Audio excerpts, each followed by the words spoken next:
let's talk about our next speaker. So this individual, he is a client services director for stream companies. He actually actively manages advertising, creative production, ad spend, and prospecting systems for multiple auto dealerships around the country. I've had a chance to visit with him before, and if ever there was a case of taking success from one area and applying it into multiple areas, that's what you're going to hear today. So his consulting firm has helped authors increase book sales, help speakers land more clients, and help clients in multiple industries increase revenues by 20 to 200%. He's truly here to help people find their path to success. Some have called him the SEO ninja.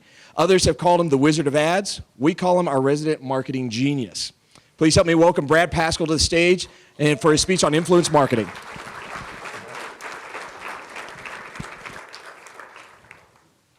I got to figure out how to turn this on real quick. All right, guys, I'm Brad Paschal. I used to be the e-commerce director for Volkswagen Street Toyota here in Amarillo. Right now, I'm the director of client strategies for Stream Companies. It's a large full-service agency out of Philadelphia, Pennsylvania. So I did something a little bit different this year. Usually I go really, really deep and I go really technical. And Jody and I and Mike and Jacob Cooker and a lot of the speakers you'll see here have an accountability group that meets on Sunday mornings where we have breakfast. And we started talking about things about marketing that's totally different than anybody's talked about. So we come up with like this idea of what does it look like when you actually change the way that you think about relationships and you look at influence marketing, not influencer marketing, where they're like Instagram influencers and Snapchat influencers. We're talking about your circle of influence, or the Greek word you would say, your oikos. That's the Greek word for it. So circle influence, those people you interact with on a daily basis. So we're going to look at a couple things. We're going to look at leveraging your existing relationships that you have that you might not realize that you have. So we're going to do this in a couple different ways. We're going to talk about some company collaborations, some big company collaborations that are out there, some that went great, some that didn't go so well. We're going to talk a little bit about some car biz tricks. So I'll always add like an extra 1% at the end. So these are things in the car business that I've learned that you can apply to just a small business, okay? We're going to talk about angle of approach, how to approach different people. We're also going to talk about opportunity identification, so how to identify those opportunities in those relationships that you already have that are pre-existing. So right now we're going to play a game because I got a bunch of giveaways here. So since I said it's not influencer marketing, we're going to talk about this guy. Anybody know this guy, who this guy is? Anybody seen him? Raise your hand. Okay, first person to tell me his Instagram handle. Nobody? What? Who was that? Yep, come here. I got you a sign right here.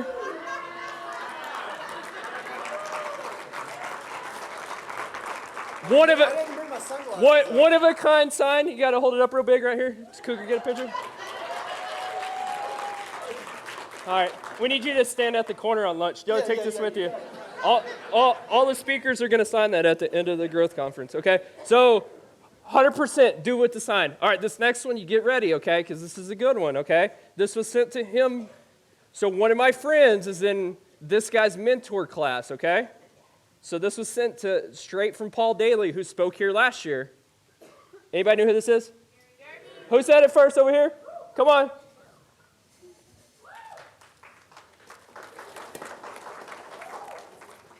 All right, this autographed, jab, jab, jab, right hook, Gary V, right here. Right, look right here, Haley. All right, cool. Gary V, if you don't follow this guy, you need to be on Instagram right now. It's okay to do it during the thing. Okay, he's amazing. I listen to him almost every day. Jody and I had the pleasure of meeting him together, so it was a really neat situation. So here's another one. This one's going to be a little tougher. Now I have two here. So, all right. So, anybody knows these guys? I do. Yeah, I know you do. All right, first two people to the stage get a book. Come on. Oh, there you go. 1, 2. Now you got to stop for pictures. All right, so this guy's name's Scott Stratton. He wrote this book called I was supposed not to cuss on here, so the Jack ASS whisper. So it talks about all different sorts of people that you interact with that are not so great people. Interesting thing is this guy's actually a friend of Jody's and ours. So we have, all right, Adam. Oh, we have a little video, and they're from Canada, so just come on.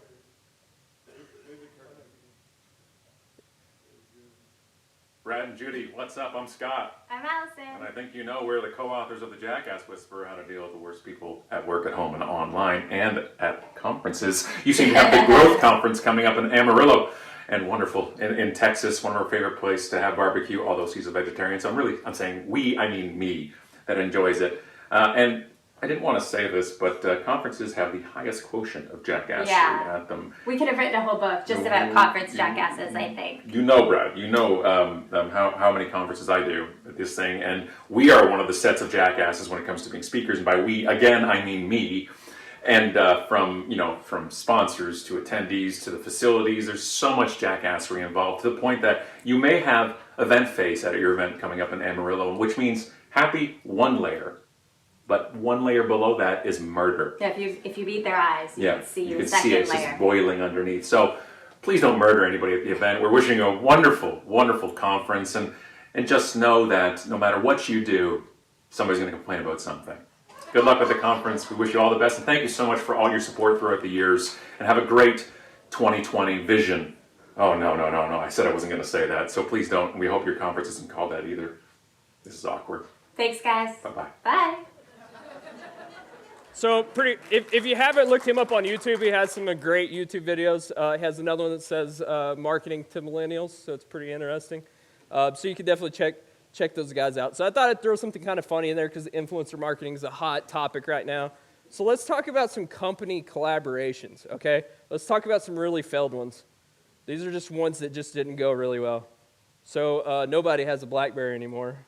And this is when they kind of released the smartphone edition of the BlackBerry. It didn't really go anywhere, right? This one's just disgusting. So it's Cheetos chapstick. So, not a really good collaboration, right? And Frito-Lay lemonade. This was Nestle and Frito-Lay come out with lemonade. But we could talk about some good ones that are some good cross collaborations. Even though I don't wear these, we could talk about Yeezys, which is Kanye West and Adidas, right? So that's a good combination. I mean, they sell a lot of shoes. Here's another one of my favorites. Dorito shell tacos at Taco Bell. I mean, you can also say Baja Blast, but now they sell it in the store now. So that was like only at Taco Bell for a little while. And then here's the newest one that's kind of interesting. So this is Apple and Goldman Sachs. So it's an Apple credit card, right? So this just came out within probably the last 4 or 5 months. They're made out of titanium. It's really, really interesting. They don't even have a credit card number on them, so it's something totally different. So you can have some good collaborations. You just have to know who to collaborate with, right? That's the big thing. So let's talk about a couple things. Here's a couple of examples of collaboration. So West Texas A&M and Street Volkswagen here. So what happened is Street Volkswagen, when they first came to town, there hadn't been a dealership here in 26 years. Like, how do we market ourselves?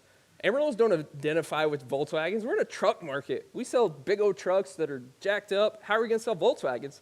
So what they did is they partnered with the marketing class at West Texas A&M and said, hey, use us for your class, do presentations, and they got everybody to go out there and come up with ideas, and then that spawned new ideas within the company. So it's a cool thing. So you can look for strategic partnerships like that. AC has those.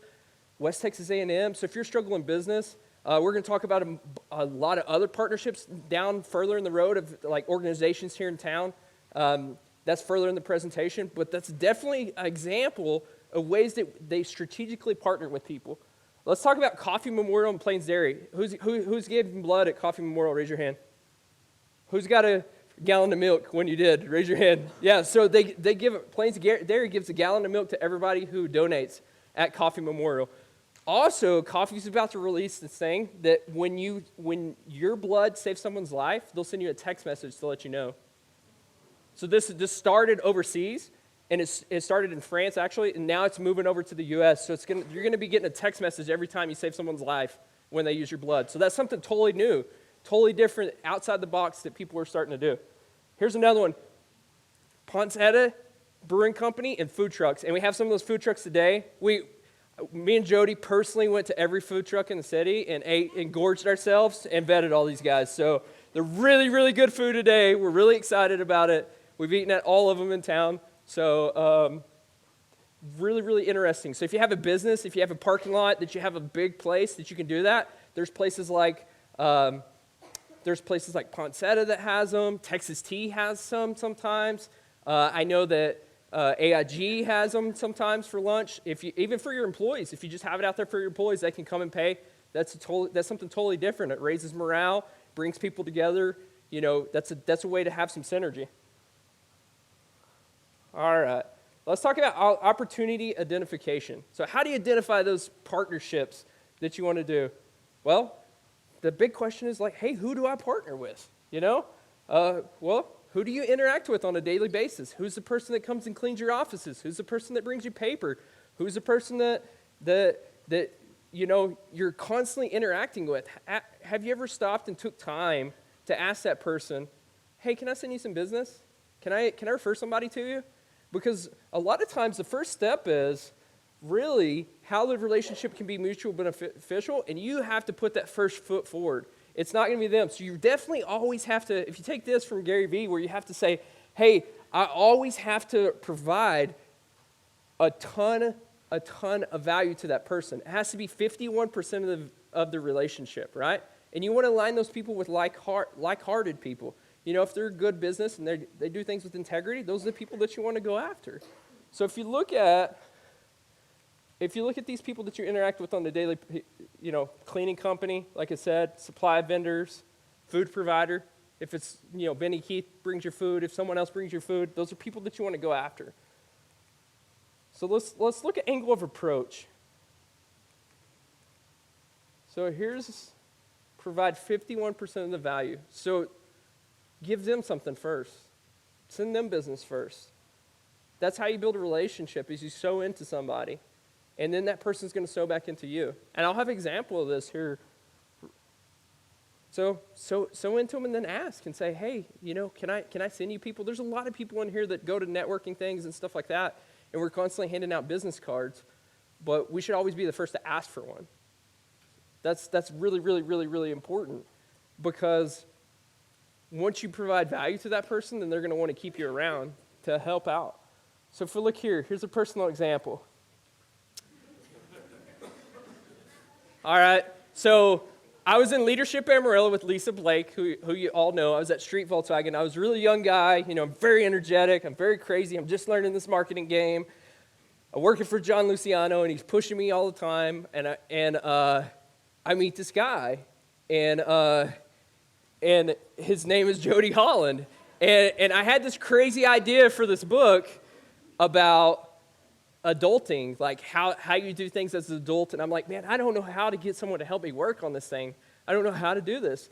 And so the first thing I said is I met Jody and I said, hey, do you want to go to can I buy some coffee?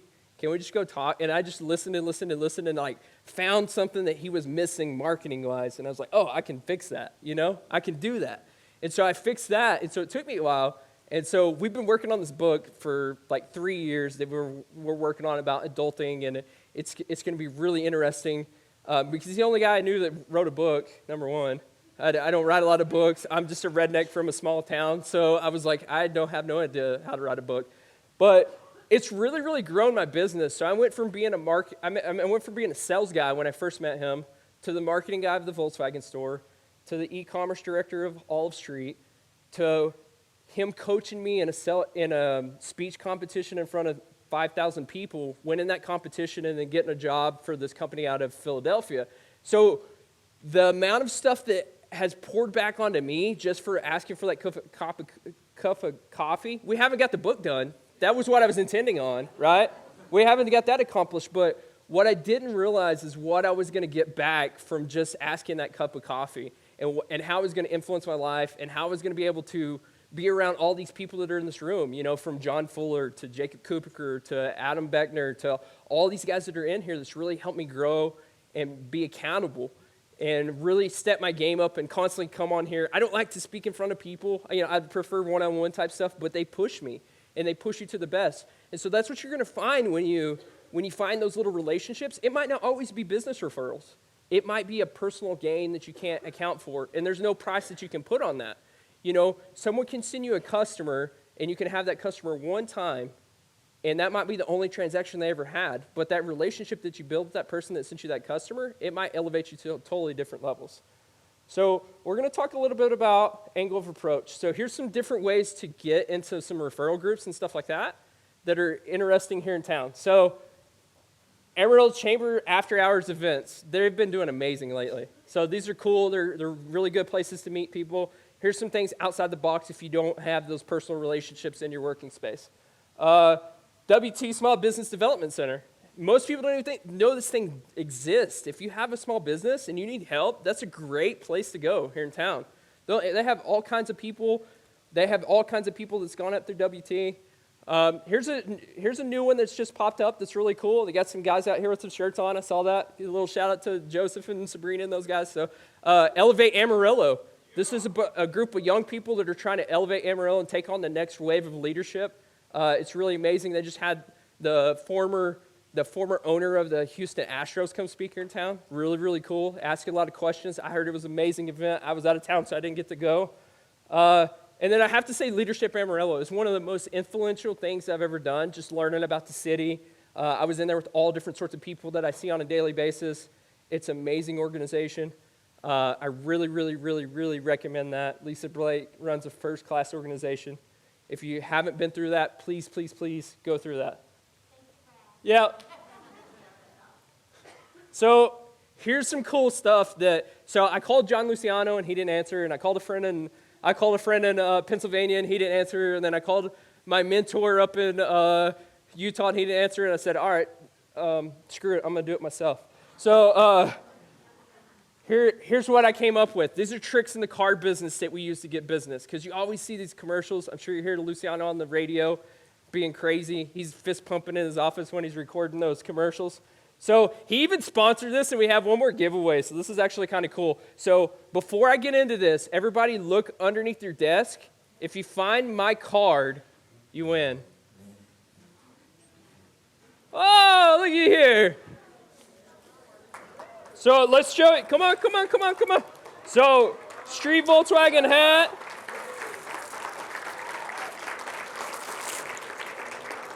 Man, he hooked you up.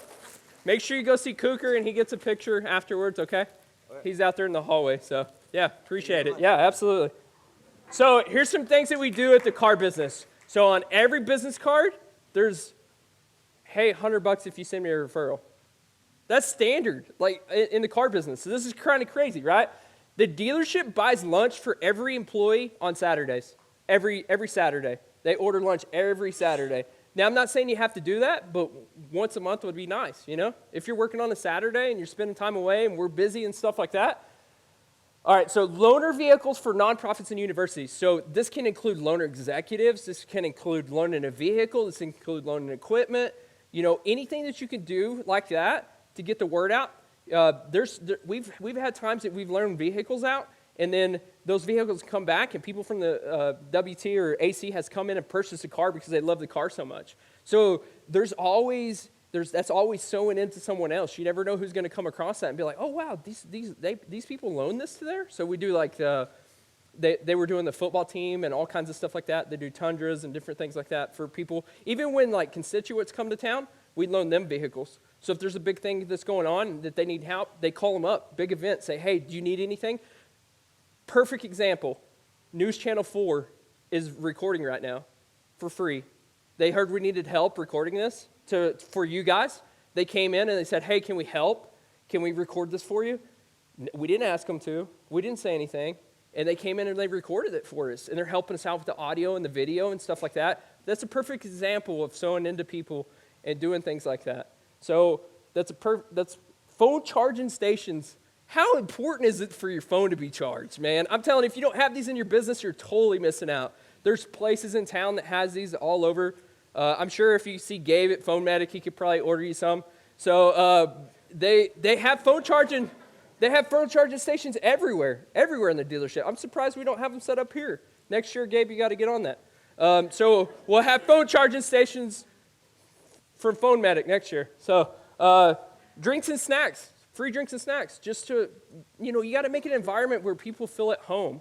That's super, super, super important. Text and updates on vehicles. So they have a texting service where they can update you. So texting service on updating on taxes. My tax guy texts me and lets me know where everything's at. So just communicating whatever is best for that customer. So making sure that you talk to that customer and you say, hey, what's the best way to communicate with you? Is it text? Is it Facebook Messenger? Is it email? Is it phone call? Some people don't like to talk on the phone. Some people love to talk on the phone. So video when the car's in service. So if you just shoot a little video and you text it to someone, dude, you will be amazed on how much faster response, or even in an email. There's a company called Covideo, Covideo.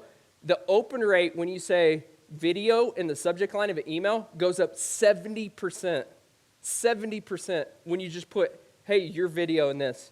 So it's crazy. If you just put a video, or you're talking to a sales lead, you're having a hard time getting a hold of them, you put video in that subject line, and you have a video in there embedded, 70% better chance of an open rate. Walk customers to where they're going. So when they come in here, like today, we had people walking in, you got two things going in here. We would walk them all the way over to this other training over here that they're going to. Or you saw Debbie when you came in, she walked you in here to your seat and showed you where you sat every single time. Every single time someone came in, she would, if she was able to, she would walk you in here. That's so and so important, because some people just point and say, oh, it's that way. Oh, it's that way. So that's a big thing in the car business, is always walk people to where you're going. Concierge service. So just someone coming around saying, hey, can I help you? Is there anything that you need? Can I get you anything? Do you need a ride somewhere if you're waiting on something? And then help every person that comes through your doors, not just your customers, because you never know what the lifetime value of that person is going to be. It could be, I'll give you an example, okay? That I had an internet lead when I was 3 weeks into the car business. I had an internet lead by a little man named Glenn Harris, okay? Glenn Harris is a crop insurance adjuster. He travels tons and tons of miles all over the country. I called him the next morning. Just so happens that morning his wife passed away. And I said, Mr. Harris, I'm sorry. I apologize. I had no idea. And immediately, this guy was not my customer. I went to my boss. We sent flowers to never done business with us. We sent flowers to the funeral and said, hey, we appreciate you. 4 months later, Mr. Harris came in and purchased a brand new Jetta manual, because he liked to drive it at 1,500 RPM so he could get 55 miles to the gallon on the diesel. So he told me all about it. He also has a thing for old fiddles. He redoes old fiddles and violins and stuff like that, mostly German. And so he tells me all this stuff. He would go to Donut Stop after lunch and get all of the donuts, because they'll give them to you for free. Pro tip right there. Pro tip right there. You nuke them for 15 seconds and they're good. But pro tip, they'll give them to you afternoon, because they have to get rid of them. And he would bring all the donuts to the dealership for all the employees at Donut Stop. So that's a pro tip. That was not even supposed to be included. So, but Mr. Harris bought 7 cars from me in 5 years because he drove so much. And he continued to buy cars. He's 88 years old, and he's still a crop insurance adjuster, and he still drives to Pagosa Springs, Colorado, and like up to Iowa, and he's still doing crop insurance adjusters. So how was I to know that sewing $40 for some flowers was going to be equal to $400,000 worth of cars? There was no way for me to know that. But it's treating every person like they're a customer when they walk in, regardless of anything.